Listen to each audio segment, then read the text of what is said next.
doing something really uncomfortable, but it's so needed. I'm getting my mudroom reorganized. My mudroom is a place where, I'm not gonna lie, I just toss everything in there. There's a lot of cabinets and places where I can store things. Out of sight, out of mind, but that doesn't mean it still causes me stress, because I'm like, one of these days I'm gonna get in that cabinet and it's gonna be crazy. So today, things are changing. The Cesta team is here and they're going to revamp this, and I cannot wait to see.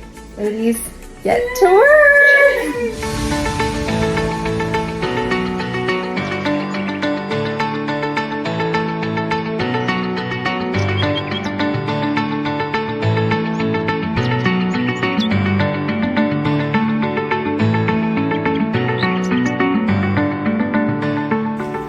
Not gonna lie, this is a little embarrassing. I feel like my whole life is exposed.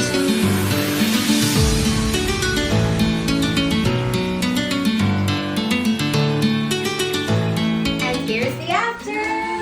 Oh my gosh. You have your laundry pods, your dryer sheets there. Over here, we replaced the baskets. One for your shopping bags, you have one for hats, you have one for, your rain gear. And then a little sneak peek real quick of all your cleaning supplies right there. Looks so good. And your laundry supplies.